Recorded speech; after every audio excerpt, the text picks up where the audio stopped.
All right, so we're on. Okay, I'm so excited. Okay. So, first of all, thank you so much for being on here. I know you're super busy taking over the world, so thank you, thank you, thank you. Thank you for having me. Pleasure's all mine. Yes. So first let me read your introduction. Tell everybody who you are. Um, so first let me read this for you. So, Zaire Askew. You work for Northwestern Mutual and have been there for 2 years now. You have your bachelor's in finance, and you're also in Florida, which I feel a lot of us are going to be jealous for. So just, heads up on that one.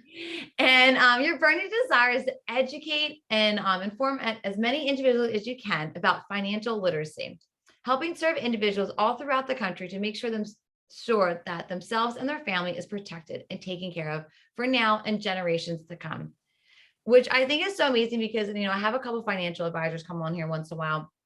And I do this because this is so stressful, right? There's a lot of stress when it comes to money, when it comes to future planning, when it comes to figuring this all out. Cause it's like, well, I just want to pay my bills now. How do you want me to plan for my future when I'm still going, well, gas just raised up like triple. And you want me to think about my future. So tell us, what is that like?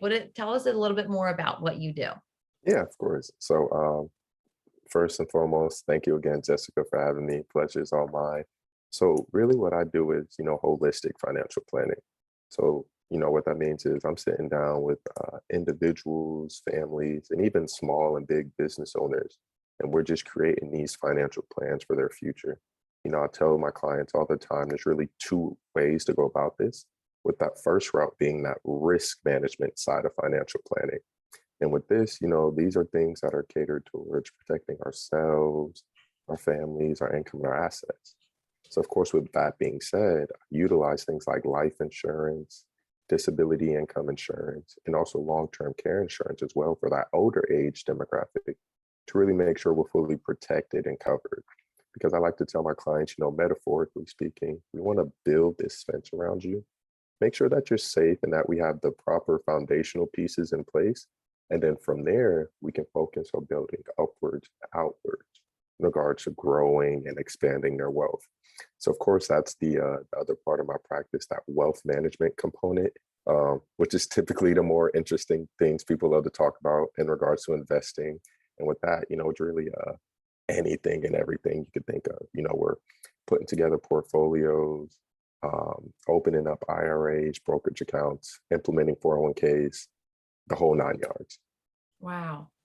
So I hear you say foundation. So what does the foundation look like? So a lot of, I feel people in my group, or we're at the very beginning stages. We know we have to do these things. We Mhm. know we have to take these next steps. And I hear you on the, creating that foundation. So what does that even look like? How do I create foundation when it comes to my money success? Yeah, of course. So the first, and I feel like the most critical piece, is just really knowing what your monthly budget is. I tell people all the time, and this is a quick little exercise that, all the viewers and listeners can do right now. It's like, hey, each month after taxes, how much would you say you're bringing home? And for, the sake of the example, we'll just call it, let's say 3,000. It's like, okay, cool. And then each month, what do your fixed bills and expenses total out to? You know, we'll say that's 2,000. So it's like, okay, cool. So based off these two numbers that you gave me, 3,000 and 2,000, you have roughly, give or take, 1,000 left over at the end of the month. And that just gives an individual some sort of like insight in regards to, okay, hey, I know I have 1,000 left over. Whether I see that full amount or not, it's now up to us to figure out, okay, where are we spending this money throughout the month, to figure out, okay, where can we cut back so we can get ahead in other areas. And that was my next question. I was thinking too. I remember when I first did this, I first got my monthly budget together, I always had an idea, but you don't realize the little things you spend money on, Yes. that extra cup of coffee, things like that. And maybe getting my nails done, there's certain things. And when I first sat down and did my budget, it was more of, what do I not want to take away? Right. So Yeah. there's certain things I can, Dunkin' Donuts. I didn't mind if I stopped going to Dunkin' Donuts. Right. I was okay. I'm okay with my cup of tea right here. Like I could do it at home. But I think for some of us, I think that part is the hardest of figuring out, how do I still live but also take away what I don't need? Do you have any like support or suggestions for that? Yes, great question. And this is a rule of thumb that I share with everyone that I come across, and I follow it myself. So to answer your question, have you ever heard of the 50-30-20 rule? I've heard of it. Do I completely understand it? I can't promise you that, but I've definitely heard of it. Okay, no worries. So basically, this is sort of that rule of thumb, like I mentioned, to really help an individual figure out, like, okay, hey, I know I need to start saving, or I need to start investing. I just don't know how, where to begin. So with Right. this 50-30-20 rule, 50% of what we're bringing in each month after taxes, that's what goes towards our fixed bills and expenses. Rent, car note, car insurance, home bill, all that good stuff. Then that 30% number, this is what goes towards those leisure activities. So like you mentioned, if we like going to Dunkin' Donuts, we like going out to eat, we like traveling, pampering ourselves, things of that nature. Of course, we work hard for our money, so we deserve to enjoy it too. And then that last 20%, that number is the one I really emphasize the most to my clients. And that 20% number is really what we should be setting aside for saving and investing. So now with 20%. Okay. Yeah. So now when an individual sits down and, they go through their monthly budget and they know how much is left over, hopefully that 50-30-20 rule gives them a better, foundation to say, okay, this is how much I need to be allocating towards each category. That makes feel good. I think that sounds realistic. I think sometimes when you hear 20%, it just seems a lot sometimes, Yeah. And not to be dramatic, but you think about when I think about it, I think about my serving and bartending days when, 20%, the tip. But so you think about 20% of what you make goes into savings. Sometimes that can seem like a big chunk and a big change. Yeah. Yep. And that's why, not everyone, of course, can start out with the 20% number. Some of the people I work with, you may have to start out at 5, at 10, whatever the case may be, that's fine. But as long as they at least have an idea in mind in regards to like, okay, hey, 20% is this number for me. This is what I should be doing. And whether I need to start at, a little less and just work my way up, that's perfectly fine too. I like how you said, like, 'cause I think sometimes well, I don't think I know when you make that big change, when it comes to finances and you're like, okay, we'll just put 20% of what you make away, but that has to, everything else that you're using spending money on or whatever the reality of what's happening in your bank account can be stressful. So I like that you said, okay, we'll start somewhere and 5% I think might sound more realistic to others. Yep. So now we have the foundation. Okay. So now we worked with you. You said, okay, great. You have this foundation. You've been doing this for a couple months. You feel great. What are my next steps? So now I have this 5, 10, 20% I've been doing for a couple months in my bank account and my savings. So what's my next step? Yeah. From there, it really just pivots into getting to know the individual a bit better. What point or what stage they're at in their own life. What are some of their goals and objectives? And then from there, we can really do a deeper dive into like, okay, hey, you say you want to retire at this age with, this amount. What are you doing right now? What do we have invested? Let's figure out how much we need to be putting away each month so we can make sure that we hit that number, if not hopefully more. Is there a right age that we should be investing into our future, into like our retirement? Oh man, I tell people all the time, the sooner the better, Okay. just because a lot of people don't necessarily understand that, time is really the biggest thing that we have on our side in the sense that, hey, if I start investing in my, mid 20s, early 20s, I could put away less each month because I have a longer time horizon before retirement. But now let's say, although I wait until age 45, maybe 50, well, of course, that retirement time window is a lot smaller because it's literally right there around the corner. Yeah. So now for those of us that are playing catch up, of course, we need to put away a lot more each month. And then that's sort of the recent study that I found that people are coming across. It's like they're waiting too long to wanting to put money away for retirement. So now they see how much they need to put away so they can reach that goal of theirs. And it seems like this crazy number.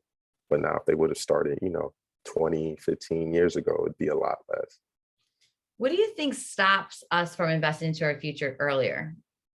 Um, I think a lot of it is just education.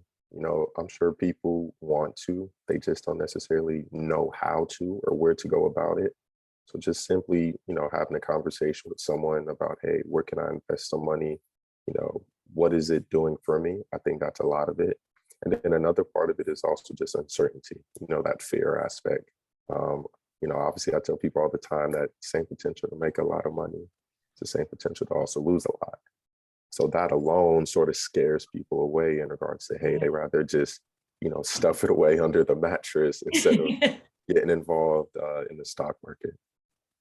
No, it's true. Cause I'm thinking about that too. And I'm thinking about like the future. So there's, I feel it's that, I call it like a hamster wheel, like that vicious circle, you keep going to. I think of, okay, for me to get my budget in order, I should probably work with a financial advisor. But then I think, all right, well, how much does that cost? And how much time investment does that work look like? And so Yeah. then it's like, okay, well, now I have to invest in my future. Well, that's also money. And so I Yeah. just feel like, right. So it's just that money hamster wheel. I don't know if you remember, there used to be this one commercial about going to college, or like, and it was like, well, I need to make money, but I have to go to college. For me to go to college, I have to make money. It's just like a continuous circle. And I think that's so real in so many situations in our life, right?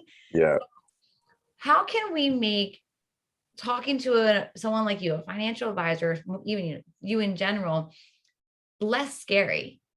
How can I, Yeah. what I'm trying to figure out my words, but like, it is scary. So why should I come talk to you? What can you do for me? How can, because I just think about that vicious circle, yeah. I think a lot of it is like you mentioned, people are under this assumption that they need to pay to sit down and speak with a financial advisor. So it's like, hey, if I already need to pay to speak to you, and then I'm going to have to pay you even more to, manage my money. It's like they're just thinking about all the negatives. So once again, that like fear / uncertainty really just scares them before they even get started. But Yeah. yeah, the beauty of it with me though, there's no fee, to sit down and have a consultation with me. I tell my clients all the time, the recommendations that I put together for them, whether they decide to move forward with it or not, it's really my company that pays me directly, because they see it more so as, hey, um, for example, this business that we're now getting from Jessica, we would have never gotten this if it wasn't for Zaire knowing Jessica. Right. So, my company gives me a paycheck, but it's nothing ever the individual specifically gives me. I'm just that financial advisor for you now to, have the reviews throughout the years to say, hey, Jessica, you said these are some of the goals you have. Right now you're on track, or maybe stop and say, hey, Jessica, these are your goals. You're a little bit behind, let's sit down and discuss, how can we get you back on track to make sure, everything is smooth sailing.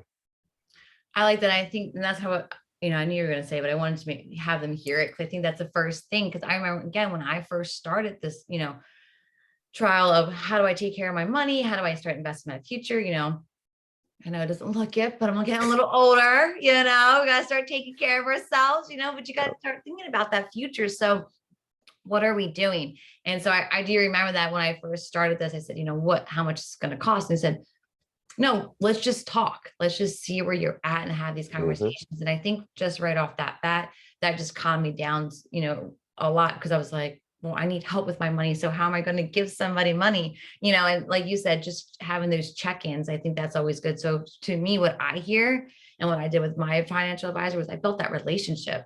Yes. Right. And I think that's one thing, when you and I first connected and talked, was that you're someone that's really easy to talk to. And I think, again, with somebody going through something stressful or planning for the future, they need that realistic, like you said, you mentioned some studies, you have some understanding, but and awareness too, that, hey, what works for you, it might not work for, so and so. So Exactly. how can we work this out together? And I think that's so awesome. Yeah, and just to piggyback off all of that, that's really the name of the game. It's just really forming relationships and just creating meaningful relationships with the individual. It's like, hey, not everyone's plan is going to be the same. Your goals and objectives is completely different from what my goals and objectives are. So we really make sure that we can specialize and fine tune your financial plan to really make sure it's catered towards you. Yeah, I love that. You also mentioned earlier too, life insurance. Yes. So tell me a little bit of life insurance, because I learned something new about life insurance when I was doing this with my financial advisor. And I was like, for me, I was like, oh, I have life insurance, check. And that was pretty much the extent of where I was at. So I didn't realize there's more in depth in knowing about life Oh yeah. insurance. Could you kind of give a general idea of what we should know about life insurance, what we should be looking for, or Oh, of course, of yeah. course. So when it comes to life insurance, people have this general understanding that, hey, I'm just paying money for something. Once I pass away, my family gets a bunch of money. They think it's as basic as that. When in Yeah. reality, there's plenty of different types of life insurances, and there's a bunch of different things that you can really do to utilize it. So to start off, you have term life insurance. It's in the name itself. It's temporary coverage that you're paying for. I tell people all the time, think of it as like you're leasing a car, renting an apartment. You're just paying money for a year in, year out.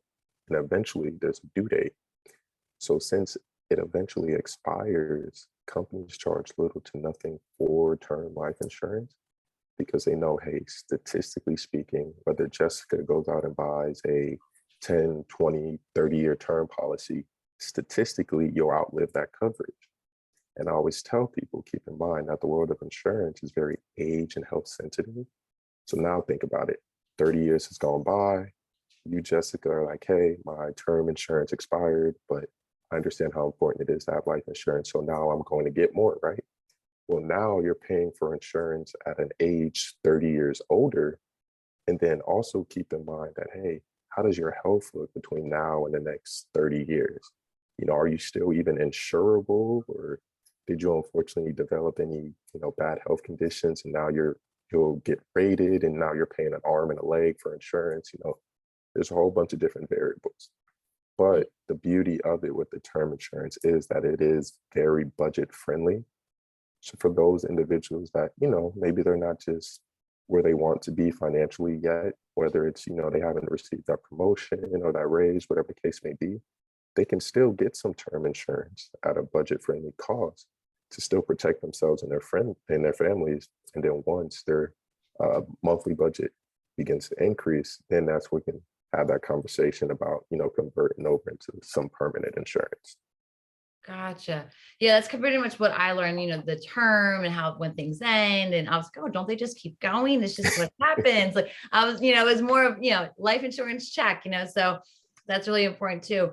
What about okay, so get a family, things like that. Is there certain other things I should be looking for when, I know a lot of women on here are newly moms or they're pregnant. So is there something they should be looking for as well when it comes to life insurance?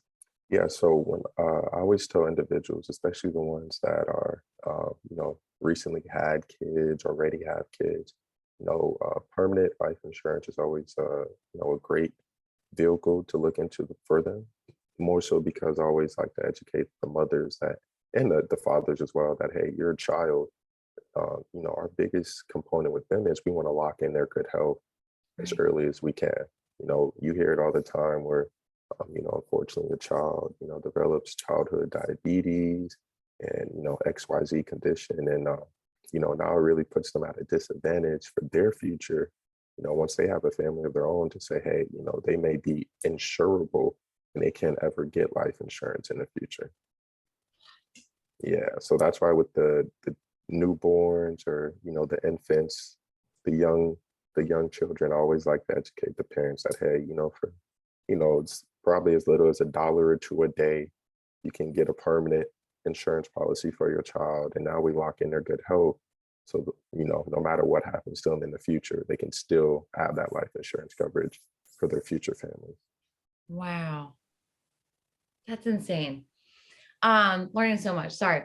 The next thing is there are plenty of financial, companies out there. Can you tell us like a distinct difference for, Northwestern Mutual compared to like maybe others? And not like trying to talk down to others, but Yeah, obviously you of chose this course. company for a reason. So, what is it beneficial to work with Northwestern Mutual?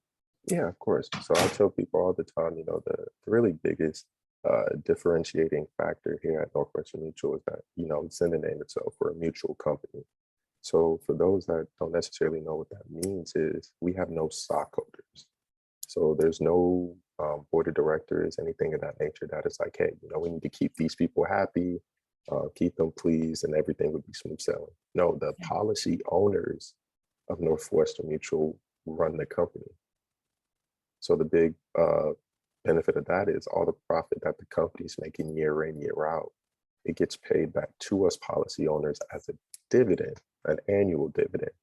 And that annual dividend is what some people see is what allows those whole life insurance policies to grow in value over time and really just basically puts money back in our pockets, you know. Wow. Oh, that's so cool. I did not know that. So that's really good to know. Oh, I appreciate that. That's so cool. So now someone's listening, they're watching you here, they're listening, right? And they're saying, okay, I need to connect with him. What is the best way for someone to reach out to you, ask the questions, set up a consultation? What is the best way to connect with you? Yeah, of course. I always tell people, feel free to reach out to me, cell phone, 24/7 access. Just because, I know people always have a bunch of questions. I always like just being readily accessible to them. So, they can contact me, cell phone, um, email, all that good stuff. Awesome. I really appreciate that. Do you have any last comments before I do one more thing with you? Because I have a game I want to play real quick.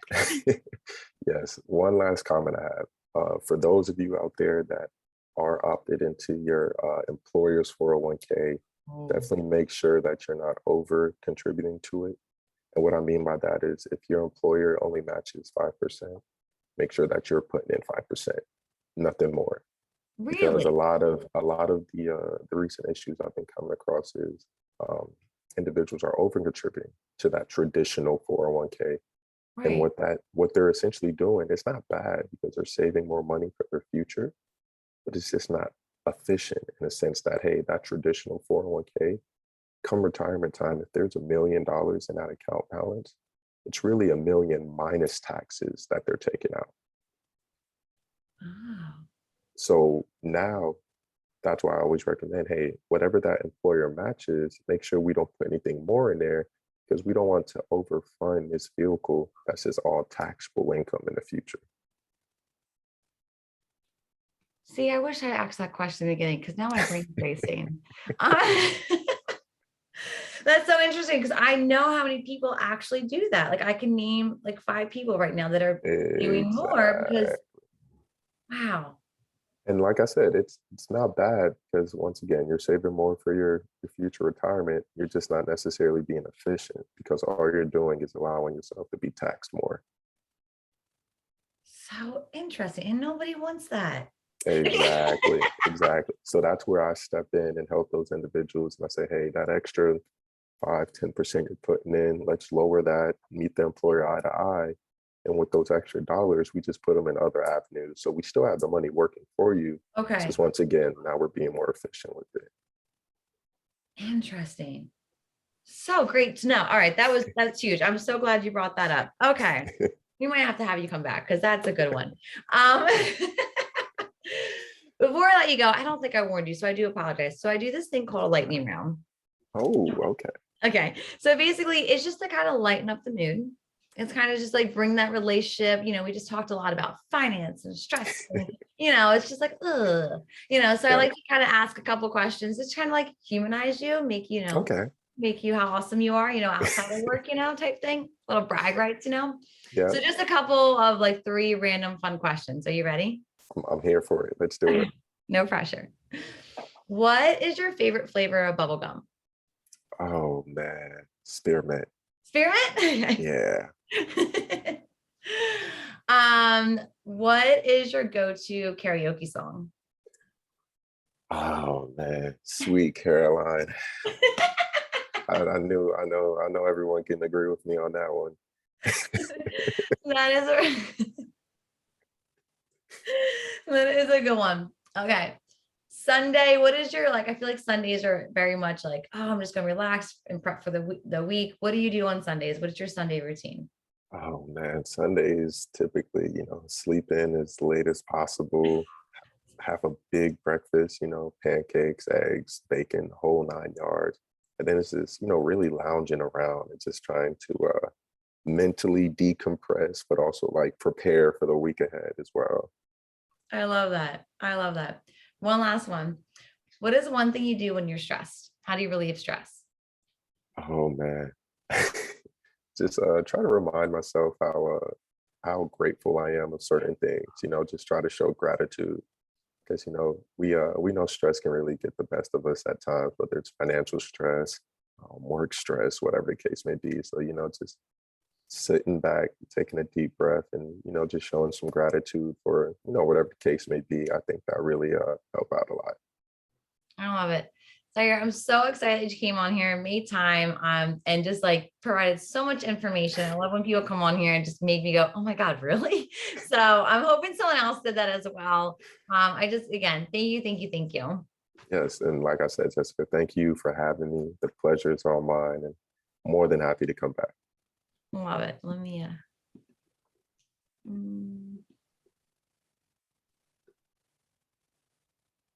did we do it? I don't think I did it. I don't know if we're frozen. There it goes. Okay. I always have it on this screen because I've done it a couple of times. We see sometimes just like logging on. Mhm. It takes a minute. I'm gonna do this too.